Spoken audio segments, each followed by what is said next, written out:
Greetings, amazing Hill City educators. Thank you, first of all, for all that you do. And we're in a fun time of the school year. I just wanted to take a couple minutes here to, um, I guess, keep you up to date on things that are going on in my world at the district office level, and also the things that are on my radar.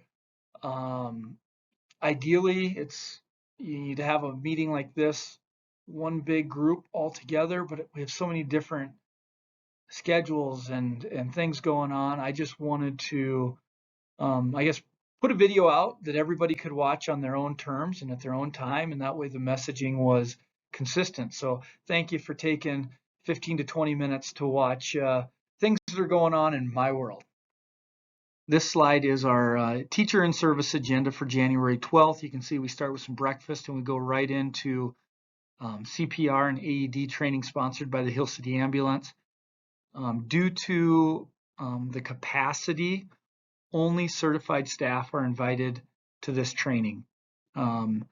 They have limitations on how many they can train at one time, and we meet that with just our certified staff.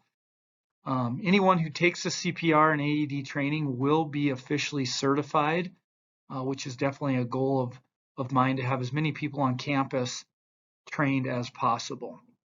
We'll go into lunch, and then after lunch, we'll have some tech items from Mrs. Goodpaster. She has an awesome lineup, and I appreciate her doing that. And then Dr. Bill Myros, he'll come in and talk about suicide prevention. He's brought into us by Love Inc. of Hill City. Anybody who completes this training will meet the state's requirement for suicide prevention. So we are checking some boxes here. You'll be CPR trained and you'll meet the state's requirement for suicide prevention training after the January 12th in-service. The purpose of this slide is just to keep you in the loop of things that are on my radar and things that I'm aware of that might be valuable to you or your colleagues. And, one is common planning time. This was a theme that came up in my conversations with different staff members and also on the strategic plan. And ideally, we would do this during, in-service time or, staff meetings or things like that. Going forward, that's one of my goals, is just to try to set aside, even if it's an hour, for staff members to align vertically. I know in the middle school, their schedule is set up where, eighth period is a common planning period for the core teachers. That allows horizontal alignment. The fact that this is something that I've heard from a few different teachers is certainly something that I'm going to try to build into professional development going forward. The next one is parent-teacher conferences. Have a discussion about what that looks like in the future.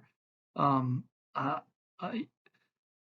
always say that 99.9999% of the time I will take the teaching staff's recommendation. You're the expert.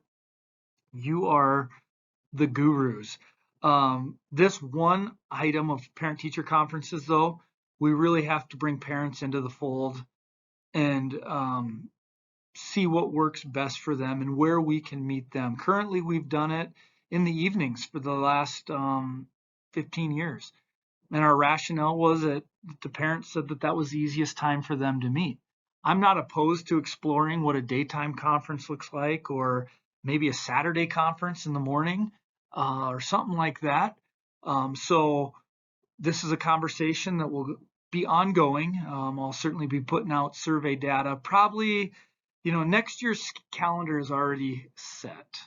So I'm not saying that we can't amend that, but we're probably looking at a couple years down the road if we really want to make wholesale changes to the way our parent-teacher conferences look. The strategic planning process, we've asked the principals to put together some building leadership teams to have some ideas and core values and look at ways to address, increasing test scores and things like that. The next item is artificial intelligence. It hasn't played quite as big of a role in this school year as I thought it would, but that doesn't mean it's not everywhere. And I've actually had requests from some staff to learn more about it. So we'll try to get some training on that. And then, staffing. We have staffing is a challenge for sure. We have some unfilled positions, as you guys know, the high school science, and we're looking at long-term subs in certain areas, and so this is certainly an area that we're going to need to address. We've got a couple retirements already submitted for next year, and we're going to look at what those positions look like going forward also. But I guess these are things that I think are on the horizon, and I want to be as transparent and upfront with you. I don't want to hide from them, or I want this conversation to be very open on a lot of these different things. So that was the purpose of this slide. Okay, very quickly, I'm going to go through the board goals, and these are goals that I am evaluated on, and I report to our school board each month. Attached with the email I'm sending you, I'm going to just actually include my board report that I send out, and I tie everything I do to these initiatives. All students show growth. This is a really high priority right now, and your principals should be working with you. We really want to improve our test scores. I realize there are multiple measures. So, the Smarter Balance test is not the only measure, and it's not the only way to gauge learning and growth. But it is a data point that we use. And so we're looking at how can we improve those test scores. STEAM for K-12, we've done tours at other facilities. We've had people go to training. We've invested in resources. Communication with our stakeholders is something that I think that we do really, really well, and I'm really proud of the way we communicate. Report on school security. We've done our ALICE drill. One big thing that, again, just to reiterate, I could use your help with is a board request is that we do not have a door propped open during the day. That at no point is a door propped open with trash cans or rocks or towels or anything like that during the academic day. I think that's a fair request, but it's kind of funny because it's part of our culture, right? In Hill City, we just seem to prop doors open. Since the board has asked us to do this, I have not observed doors being propped open, so thank you. Facility planning, we're talking about upgrades and improvements. Strategic plan results. Interesting report from the survey was 100% of our community members and parents felt that our facilities are in excellent condition. 100% of our parents and community members felt our facilities were in excellent condition. That's great. That's kudos to us for taking care of things and having nice facilities. But also, as we start to go through and ask for upgrades, we have to articulate and explain why we need them. Some of these priorities in the next, the future, I guess, would be a CTE, which is Career and Technical Ed, or SHOP upgrade. We're way past due for looking at these upgrades. The elementary, I would like to see us start to game plan for 10 years down the road and start saving towards that and start educating our community on why we would need a new elementary in the next decade and start saving for that so that we have to borrow less and start the design process so that everybody has a say in, a new building. Again, this isn't something in the next 3 years, 4 years, or 5 years, but in the next 10 to 12 years, I can see us having a new elementary school. And then Ranger Field has ongoing needs for upgrades, as well as, working with the Forest Service to possibly purchase that so that it's ours and we're making upgrades to something that we own. The next goal is positive working environment. This is a board priority. I'm so happy that our board prioritizes this. That makes me very happy. Your administrative team sponsored the Cheeseburger in Paradise. And I just think you can tell when an environment is a happy environment, right? You have happy people. There's a lot of laughter. I'll never forget when Secretary Sanderson from the DOE came in last year and she told me, she's like, Blake, I can feel the energy. She said, I go to schools, like that's her job. She said, I've never felt a school like this. She could feel it, and that made me so happy. And thank you for that. Report on artificial intelligence is a board goal. We did the in-service, but we'll continue to look for other ways to educate you. I know certain teachers use it to translate documents. I know select classrooms use it frequently. And then staffing. We do have, that open science position. We have a need for a lot of different areas. Interesting statistic is that 46% of our district started this year without a full teaching staff. So, we certainly were not alone. A lot of schools are reaching out to teachers from the Philippines or wherever they might be. So it is something that we'll have to navigate. Governor Noem presented her budget address on Tuesday, and then I went to Chamberlain on Wednesday to meet with some area superintendents and also the Senate Majority Leader Casey Crabtree. But some highlights from Governor Noem's budget address that impacted education was she's proposing a 4% increase to funding for public education. This was actually more than what we were expecting. The state law says that she has to give 3% or inflation, whichever is less. And so I think everybody was thinking 3%. And so the 4% was a pleasant surprise.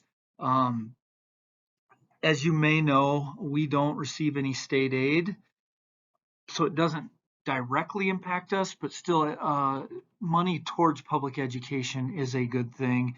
And we've always tried to be pretty consistent with what the state is doing.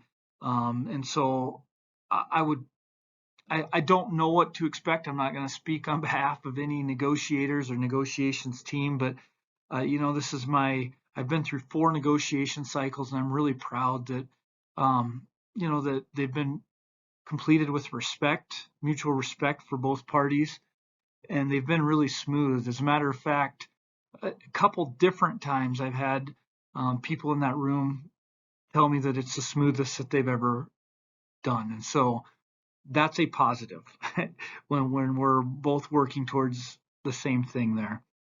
The other one that was really highlighted was the science of reading, and this is a program I emailed you about last week or a couple weeks ago, but the governor's proposing $6 million towards the science of reading. That money will go towards stipends to pay people to take the classes. They're going to try to hire some instructional coaches and have program materials for the science of reading. Dr. Graves explicitly told me, if you or your staff and your principals don't know about science of reading, they better learn it, and they better learn it quickly. So this is going to be the thing that really dictates South Dakota education here. The nice thing is it's not a huge stretch for us because, especially at the lower level, we teach phonics versus whole word, right? So we're already doing a lot of those breakdowns phonetically. I'm really excited about this, and I hope that you decide to take that science of reading course or we learn more about this. Some other takeaways from the superintendent meeting and talking with Senator Crabtree was he believes there will be a school bill launch. Right now, there's 3 categories for school lunch. Either it's free, reduced, or paid. As you know, free is completely free, paid by the federal government. Reduced is a cost shared, paid by the federal government, and then paid is completely paid by the individual. The bill that we expect will come out is going to be where the state will kick in to cover the reduced cost. So if you are free or reduced, you would have your meals completely paid for. Paid would still have to pay. The trick is, how do you get your people to, continue to fill out the paperwork to make sure that they're getting those free or reduced lunches? Another one that was brought up was Casey Crabtree said there will certainly be a book or a library banning policy that comes across. What they're going to try to do is push it down to the lowest level and just basically make the law say that each school board will have a policy.